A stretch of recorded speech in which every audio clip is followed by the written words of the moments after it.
Would you believe me if I told you that John Anderson of Yes, Susanna Hoffs of the Bangles, Michael Bolton, and most of Duran Duran actually got together in the late 80s to make a prog album? Does that sound like some sort of MTV fever dream you might have after smoking too much weed in Canterbury?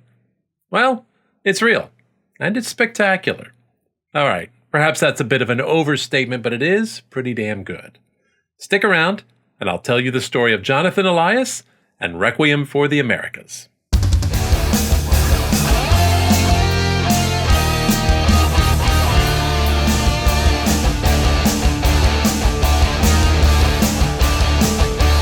All right, Prognoggins, first of all, let me welcome you to the inaugural edition of my Archive Deep Dive series, where I will be bringing you a series of prog albums that are lesser known, overlooked, underappreciated, and often lost to time. I hope to have a little bit of fun with it, and I hope it brings some new discoveries to many of you out there watching.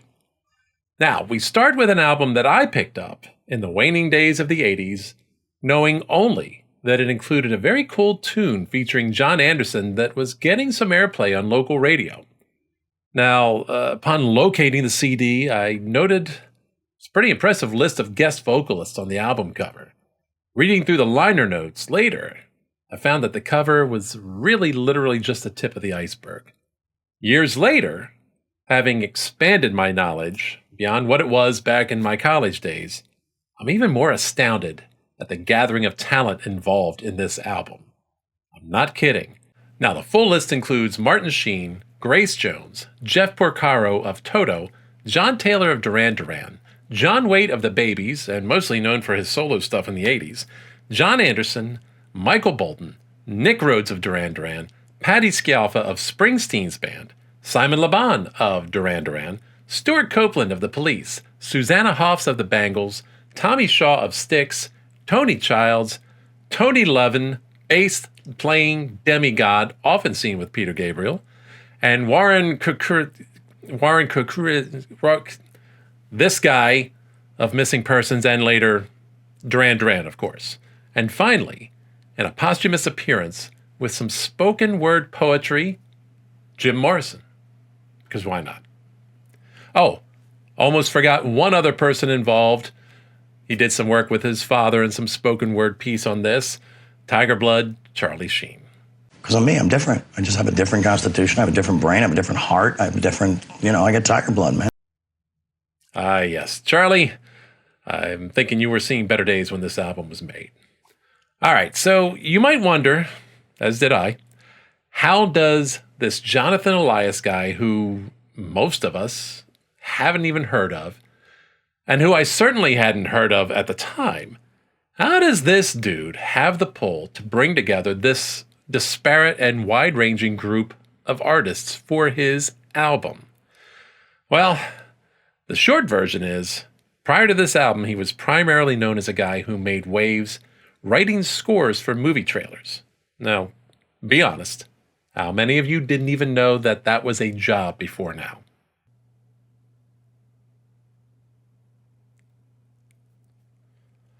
Well, that is exactly what he did. Wrote some pretty famous ones, too, including for Alien, Blade Runner, An American Werewolf in London, and Back to the Future. Pretty well-known stuff. He is also credited with the original MTV Moon Man ID music. Dun, dun, dun, dun, dun.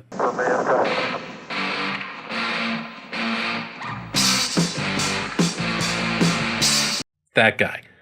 He also did a bit of work on a film called A View to a Kill. James Bond. And while he was working on that, he met, come on, trivia nerds, you know this. I've already mentioned them a bunch of times so far. Ding, ding, ding. You got it. Duran Duran. Following that, he did a little bit of writing with John Taylor as well that later became part of John's solo work. So, meanwhile, he had an interest in the history and the plight of Native Americans in the U.S., and had started to develop what he called an operetta. Now, he assumed it was never going to make it as a classical music piece, so he took it in more of a contemporary rock direction and started writing a bunch of stuff for it and putting it together and working on it over a long period of time. Well, in a case of 6 degrees of Kevin Bacon, or whatever you want to call it, A friend of a friend talked about this project with an acquaintance who also had some similar interests in Native Americans. Well, turns out that acquaintance was John Anderson, the iconic voice of Yes.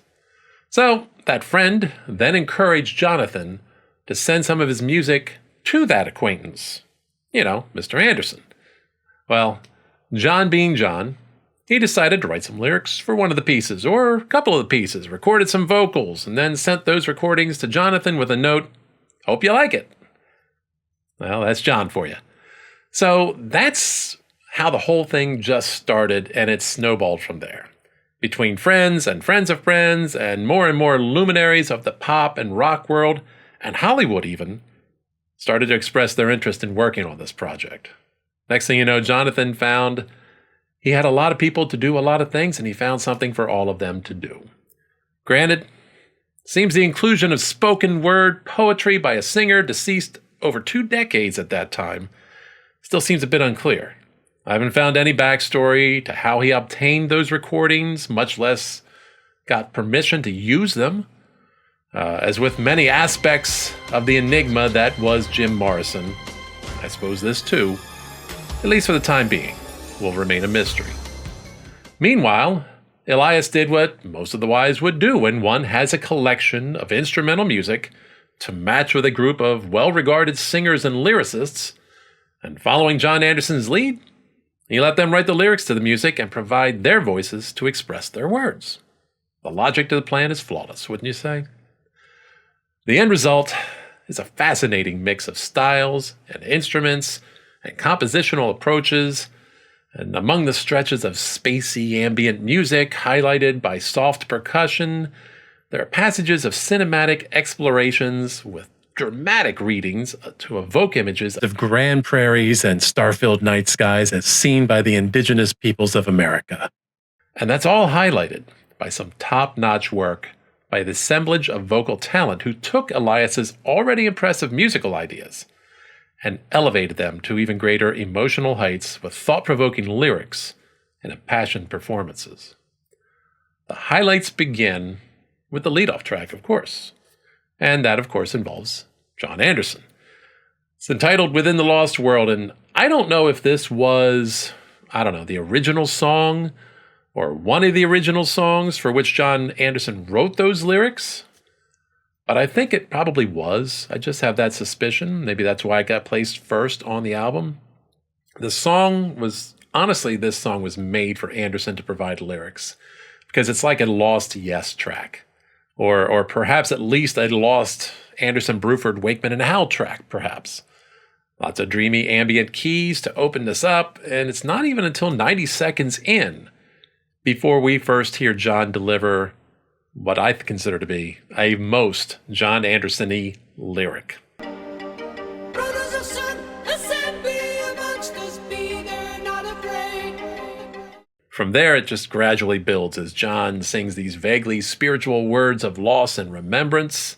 You get the picture, not the story. Honor your past, honor your life, honor the history of the ancients. And finally, it all leads to a repeated lyric over a strummed acoustic guitar that sounds like classic Yes. And when Tony Levin is later added to the mix, it's glorious. Should it be a mantra? Should it be a book? You give a little knowledge, realizing the glory of the wise and the ancient lives. All right, and the next track to highlight is Invisible Man, featuring John Waite. Easily the moodiest song on the album. Opens up with these ominous, dark, ambient keys and percussion suggestive of thunder. And then John Waite starts in with this breathy tone. Is this your spirit?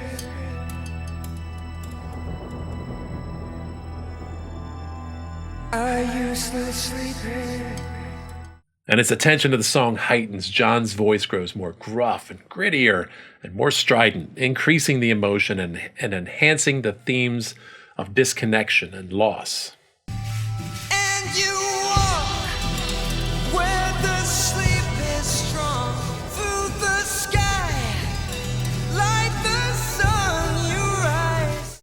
Finally, as the music is punctuated by these powerful stabs of guitar and bass, John's voice just grows more and more powerful, and it's just a crescendo that is both emotionally impacting and yet restrained.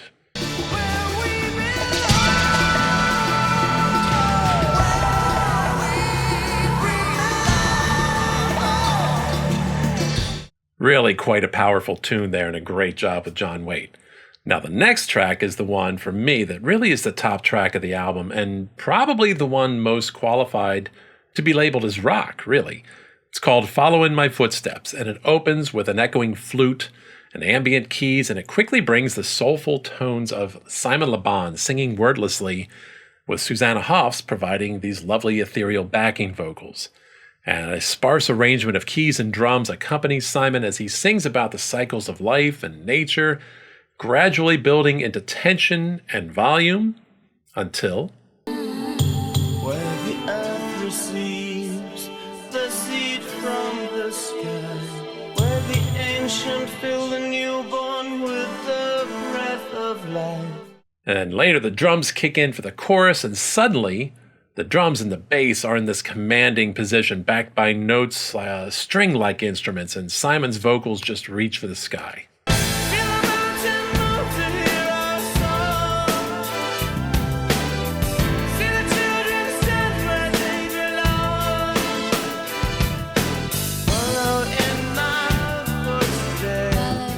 Really, throughout this song, it's the rhythm section that is really impressive, with a wonderfully syncopated drum line paired with an active and forceful bass line that really drives the song forward, provides a powerful heartbeat to Simon's impassioned performance, and all the while, you've got Susanna Hoffs in the background, lending this lovely soul to the proceedings and just this feminine touch to it that really, I think, enhances the entire song.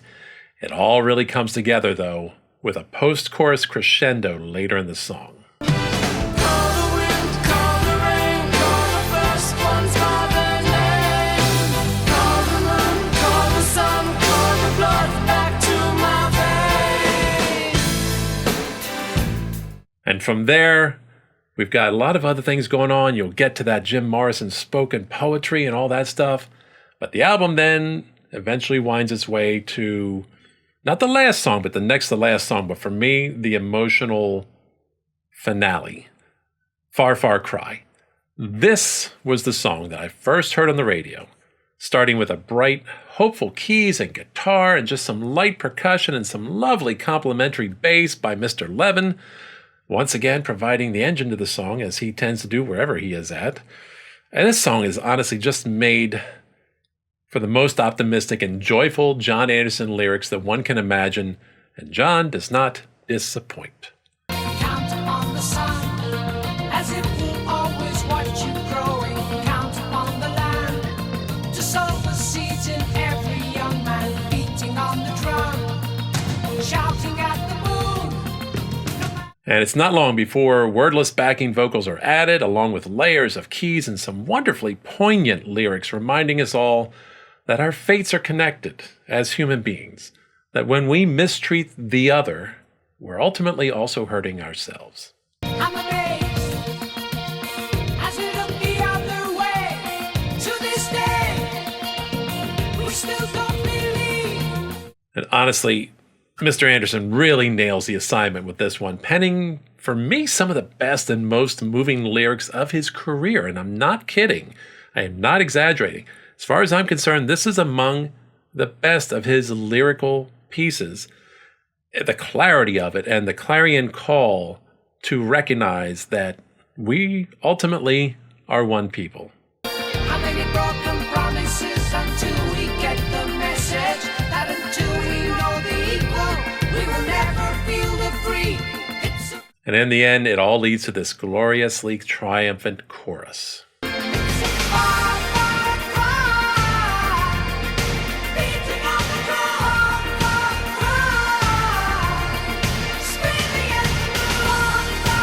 Now, eventually, the song itself transitions into a second part, a second movement, if you like, with lead vocals by Michael Bolton. Now, while that section is honestly perfectly nice, and Michael does a really fine job with it, it feels more like a different song.